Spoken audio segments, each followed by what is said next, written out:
अस्सलाम वालेकुम students, welcome to my channel Waqas educare academy. बच्चों, आज की इस वीडियो में हम लोग अपना लेक्चर नंबर 4 डिस्कस करने वाले हैं, जिसका टॉपिक है ट्रांसफर ऑफ हीट। हमारा ये चैप्टर ही हीट पे बेस करता है, तो हम इसके अंदर हीट के मोड्स ऑफ ट्रांसफर पढ़ेंगे और हीट किस तरह से एक जगह से दूसरी जगह ट्रांसफर होती है वो सीख। चलिए स्टार्ट करते हैं ट्रांसफर ऑफ हीट से। ट्रांसफर ऑफ हीट क्या है बेटा, मैं एक मिसाल से शुरू करता हूँ। आप एक गर्म चाय का कप एक टेबल पे रखते हैं और थोड़ी देर बाद आप देखते हैं कि वो चाय ठंडी हो जाती है।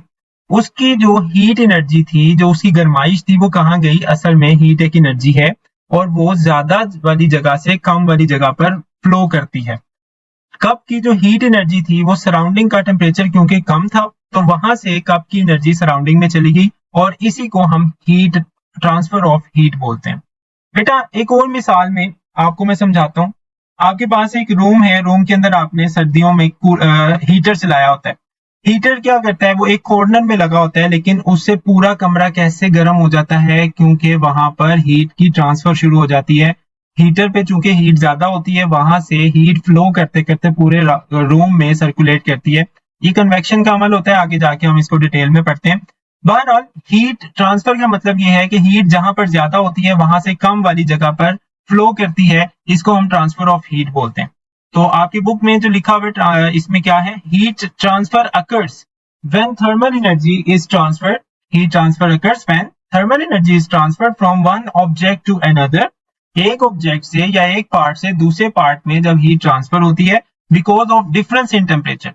बेटा ये बात याद रखिएगा कि हीट ट्रांसफर तभी होती है जब वहां पर टेम्परेचर का डिफरेंस मौजूद होगा। जैसे सराउंडिंग का temperature, room temperature 26 degree Celsius होता है और एक गर्म कप का टेम्परेचर हमारे पास तकरीबन आपके पास 80 डिग्री सेल्सियस या इससे ज्यादा या कम होता है। बहरहाल हीट का डिफरेंस मौजूद है, एक 26 है, एक 80 डिग्री सेल्सियस है। तो हीट ज्यादा से फिर कम वाली जगह पर फ्लो करती है, तो तब तक हीट ट्रांसफर होती है जब तक उनके दरमियान टेम्परेचर का डिफरेंस रहता है। जैसे ही दोनों जगह का टेम्परेचर बैलेंस हो जाता है, उस स्टेट को हम कहते हैं थर्मल इक्विलिब्रियम। इक्विलिब्रियम का मतलब होता है बराबर हो जाना, बैलेंस्ड हो जाना। तो हीट का ट्रांसफर तब तक रहता है जब तक टेम्परेचर का डिफरेंस मौजूद है। जैसे ही डिफरेंस आपका मेंटेन नहीं रहता, आपके दोनों टेम्परेचर एक जैसे हो जाते हैं, यानी थर्मल इक्विलिब्रियम अचीव हो जाता है, तो हीट का ट्रांसफर होना खत्म हो जाता है।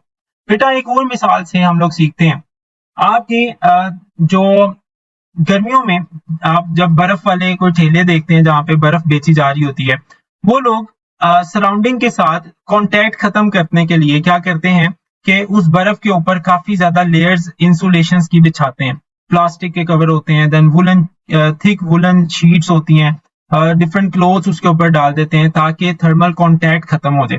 हीट ट्रांसफर तभी होती है जब तक ऑब्जेक्ट्स का थर्मल कांटेक्ट रहता है। आप चाय के कप पे ढक्कन क्यों रखते हैं? ताकि सराउंडिंग के साथ उसका थर्मल कांटेक्ट आप खत्म कर सके और हीट ट्रांसफर को मिनिमाइज कर सकें। यही काम वहां पर ये बर्फ बेचने वाला भी करता है कि वो बर्फ चूंकि ठंडी होती है, सराउंडिंग का टेम्परेचर ज्यादा होता है, तो ज्यादा वाली जगह से बर्फ को हीट मिलेगी और बर्फ पिघलना शुरू हो जाएगी, जिससे उसको लॉस होगा। तो फिर वो क्या करता है, उसको उसका थर्मल कांटेक्ट खत्म कर देता है सराउंडिंग के साथ डिफरेंट इंसुलेशन शीट्स बिछाकर। सो इस सब में आपने क्या सीखा कि हीट ज्यादा से कम की तरफ ट्रांसफर होती है। कब ट्रांसफर होती है? जब ऑब्जेक्ट्स के दरमियान थर्मल कांटेक्ट होता है, जब आप हीट ट्रांसफर करना अलाउ करते हैं। दूसरा पॉइंट हमने ये सीखा कि जब हीट आपका दो बॉडीज के दरमियान टेम्परेचर का डिफरेंस होता है, तब हीट ट्रांसफर हो रही होती है। सो ये था हमारे पास ट्रांसफर ऑफ हीट के बारे में। अब हम लोग बात करते हैं methods of transfer of heat, या इसको हम modes of transfer of heat भी कहते हैं। बच्चों हमारे पास तीन तरह के हीट ट्रांसफर के तरीके होते हैं। एक होता है कंडक्शन, एक होता है कन्वेक्शन और एक होता है रेडिएशन। बच्चों ये भी मीडियम पे बेस करते हैं। कंडक्शन ज्यादातर सॉलिड्स में पाई जाती है, कन्वेक्शन ज्यादातर फ्लूइड्स में पाई जाती है। यानी फ्लूइड्स कहते हैं हम गैसेस और लिक्विड्स को। रेडिएशन ये आपकी फ्लूइड्स में भी होती है, सॉलिड्स के जरिए भी होती है। सो ये हमारे पास modes of transfer of heat है। हम वन बाय वन इनको डिस्कस करते हैं। जी, mode of transfer of heat आपको सिखाने के लिए ये मैंने एक डायग्राम ऐड की है। इसके अंदर एक पैन के अंदर पानी को गर्म किया जा रहा है हीट सोर्स के जरिए।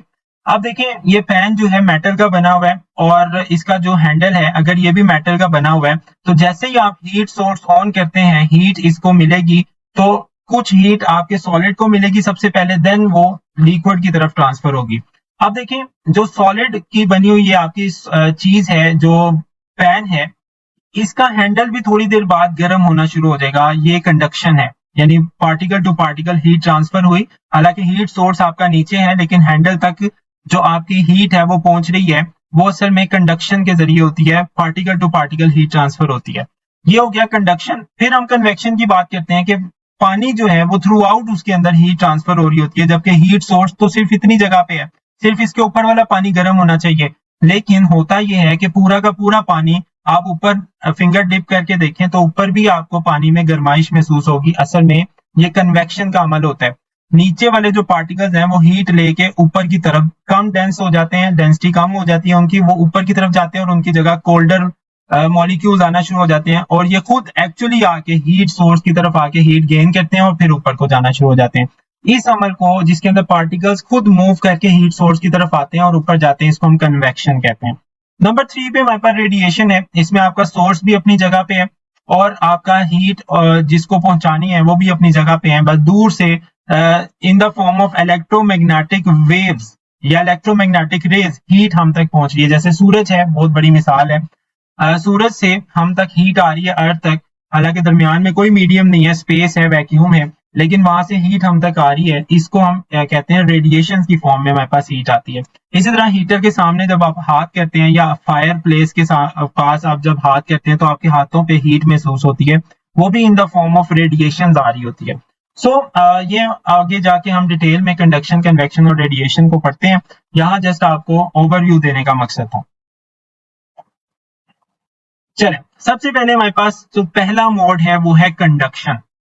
बेटा, कंडक्शन कहते हैं is the transfer of heat from one region to another through particle vibrations, यानी पार्टिकल वाइब्रेट करके अपनी एनर्जी नेबरिंग पार्टिकल को ट्रांसफर करते हैं, then so on heat transfer होती चली जाती है और एक पार्ट से दूसरे पार्ट में हीट पहुंच जाती है। And the movement of free electrons, metals के केस में, चूंकि मैंने आपको कहा कि कंडक्शन सॉलिड्स की प्रॉपर्टी है, सॉलिड्स में हीट ट्रांसफर असल में कंडक्शन के जरिए होती है। तो मेटल्स हमारे पास सॉलिड्स की बड़ी एक अच्छी एग्जांपल है, उनके पास फ्री इलेक्ट्रॉन्स होते हैं और फ्री इलेक्ट्रॉन्स के जरिए हीट को ट्रांसफर करना आसान होता है इन सॉलिड्स। खैर, conduction is the main method of thermal energy transfer in solids. Metals are the best thermal conductors, metals हमारे पास थर्मल कंडक्टर्स की सबसे बेस्ट एग्जांपल्स हैं। क्यों? क्योंकि इनके पास फ्री इलेक्ट्रॉन्स होते हैं। फ्री पार्टिकल्स जब एक जगह से दूसरी जगह मतलब एक साथ फ्रीली वाइब्रेट करते हैं, उनकी वाइब्रेशन साथ वाले नेबरिंग पार्टिकल्स तक जाती है और हीट इस तरह से आसानी से आगे की तरफ फ्लो करना शुरू हो जाती है इन द फॉर्म ऑफ वाइब्रेशंस। इसकी मिसाल आप एक कैंडल लें और एक स्पून ले लें मेटल का। आप उसके एक हिस्से को गर्म करना शुरू होंगे तो थोड़ी देर बाद देखेंगे कि जहां से आपने उसको पकड़ा होगा वो भी हिस्सा गर्म हो जाता है। असल में मेटल्स सॉलिड हैं और सॉलिड के अंदर पार्टिकल्स टाइटली पैक होते हैं और फ्री इलेक्ट्रॉन्स उसके अंदर मौजूद होते हैं। हीट उनके जरिए ट्रांसफर होना शुरू हो जाती है। आप समझें कि ये आपके पास मेटल स्पून है, इस साइड से हम इसको हीट कर रहे हैं। यहाँ पर जो पार्टिकल मौजूद हैं, आप काइनेटिक मॉलिक्यूलर थ्योरी में पढ़ चुके हैं कि सॉलिड के पार्टिकल करीब होते हैं और continuously in the form of vibration होते हैं, अपनी जगह पे रहते हुए ये वाइब्रेट कर रहे होते हैं। जैसे ही हम इनको हीट प्रोवाइड करते हैं, इनकी एनर्जी में इजाफा हो जाता है और ये मजीद फास्ट वाइब्रेट करना शुरू हो जाते हैं। इनकी वाइब्रेशन इतनी फास्ट हो जाती है कि ये नेबरिंग पार्टिकल साथ वालों के साथ इतनी जोर से टकराते हैं कि इनकी एनर्जी आगे ट्रांसफर होना शुरू हो जाती है पार्टिकल टू पार्टिकल। तो इस तरह से हीट जो है हॉट पार्ट से सॉलिड्स के अंदर कोल्डर पार्ट की तरफ मूव करना शुरू हो जाती है और थोड़ी देर बाद हम देखते हैं कि जो दूसरी साइड है, ठंडी साइड, जहां हम हीट नहीं भी दे रहे, वो भी हिस्सा गर्म होना शुरू हो जाता है। तो इस पूरे प्रोसेस को हम कहते हैं conduction. Okay, how conduction works. बेटा, अभी डेफिनेशन में भी हमने पढ़ लिया, हम दोबारा से इसको थोड़ा सा देख लेते हैं। बेटा, दो मेथड्स होते हैं, एटॉमिक वाइब्रेशंस, यानी जो पार्टिकल या एटम्स की वाइब्रेशंस होती हैं उनकी वजह से। दूसरा, मेटल्स के केस में फ्री इलेक्ट्रॉन्स की वजह से हीट कंडक्शन के थ्रू ट्रांसफर होती है। When a substance is heated, the atoms or ions start to move around, vibrate more, यानी इनकी वाइब्रेशन नॉर्मल हालत से तेज हो जाती है जब उनको हीट एनर्जी प्रोवाइड करते हैं। The atoms at the hotter end of the solid will vibrate more than the atoms at the cooler end. जहां से आप गर्म कर रहे हैं, हीट दे रहे हैं, वहां पे वाइब्रेशंस फास्ट होंगी एज कम्पेयर टू उस साइड के जहां पे वाइब्रेशन, जहां पे ठंडे हैं पार्टिकल्स, वहां वाइब्रेशन स्लो होंगी.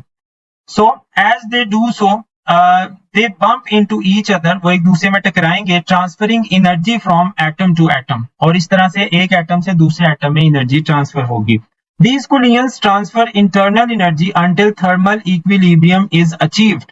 ये एनर्जी तब तक ट्रांसफर होती है, स्टार्ट में भी मैं बात कर चुका हूं, जब तक थर्मल इक्विलिब्रियम अचीव नहीं हो जाता, जब तक दोनों हिज एंड्स का जो टेम्परेचर है वो बराबर नहीं हो जाता.